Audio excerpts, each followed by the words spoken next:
is Fox 5 New York. Stream live news and more on your phone, on your TV.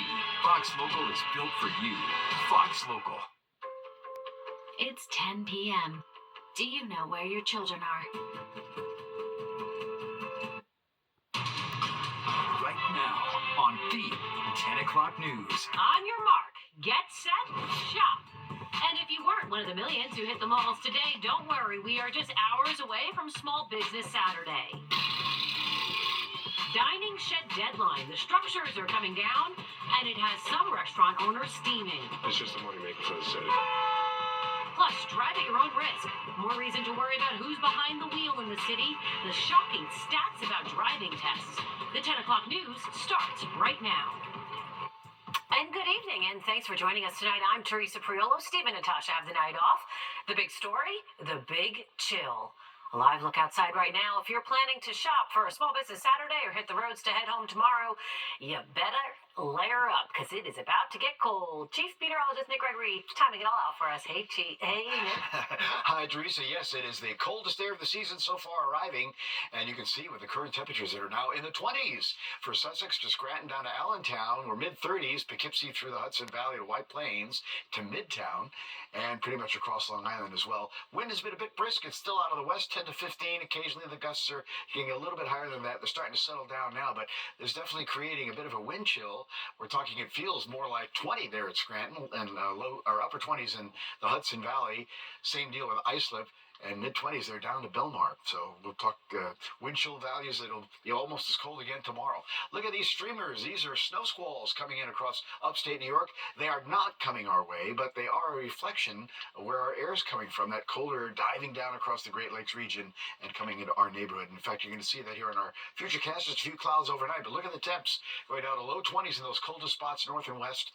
Closer to the freezing mark around the city, same deal as you get near the coast. Then for tomorrow, nice day, sunshine, the brisk gusty wind may develop again, particularly by late morning into the afternoon. We're going to struggle to get to 40 degrees across most of the area. Probably hit it in Midtown, but upper 30s just about everywhere else. Tomorrow, even colder for tomorrow night, down to 28 or 29 in the city. Same deal along the coast. And look at north and west, upper teens to low 20s there. Sunshine combines with clouds. It'll be another gusty breeze on Sunday, and Sunday for sure, we're not going to get out of the upper 30s. Teresa? All right, Nick, thank you. So to some scary moments in Queens, where a 4-year-old girl is safe tonight with her mom after police say she was inside of a car when it was stolen. Fox 5's Richard Giacobas has the latest from South Richmond Hill.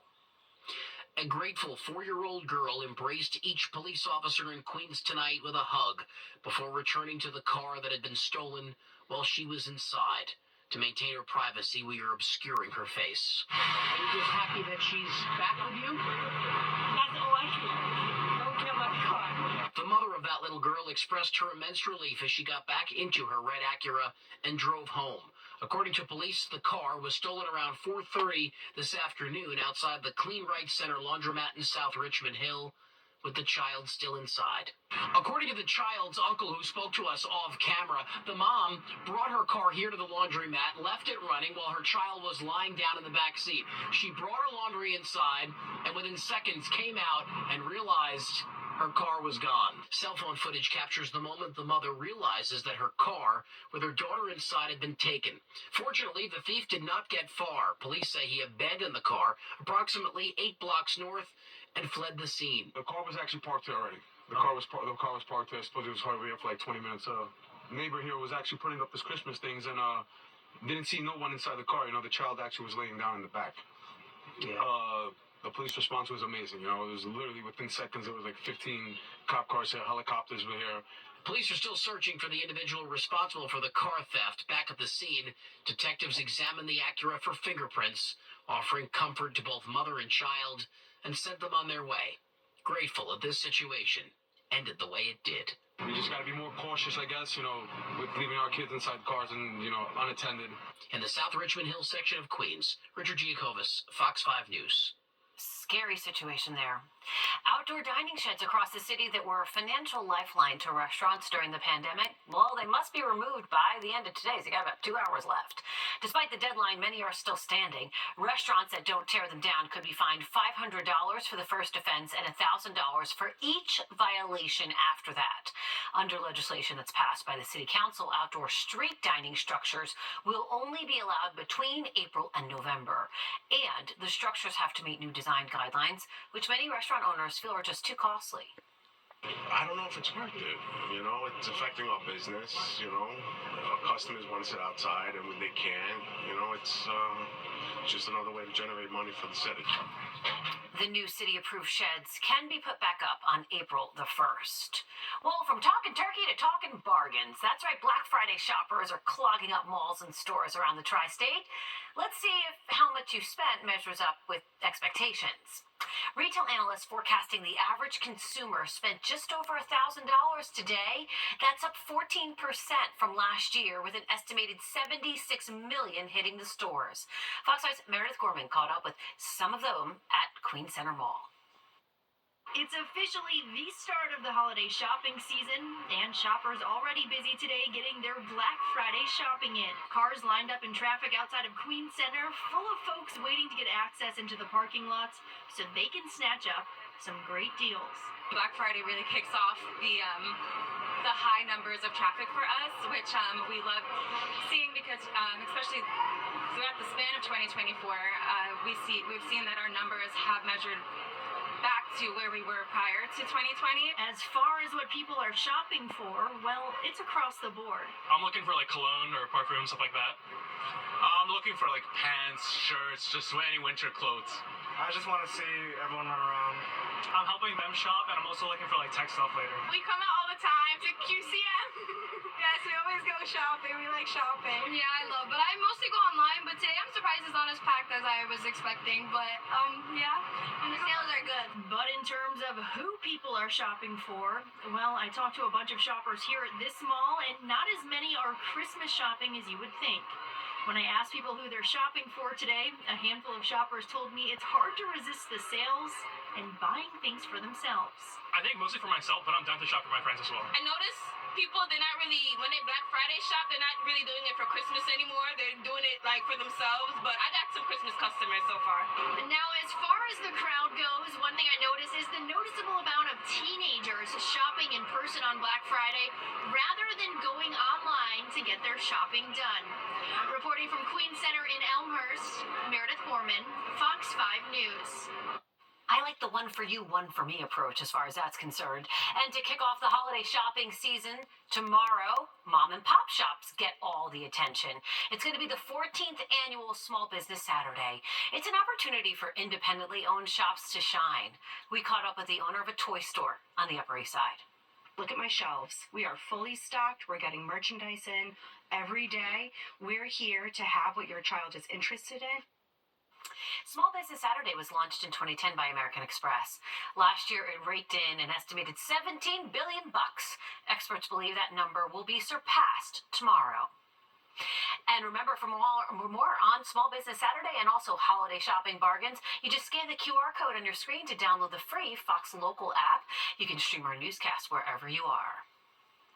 New tonight, Canadian Prime Minister Justin Trudeau is in Florida meeting with President-elect Donald Trump at Mar-a-Lago.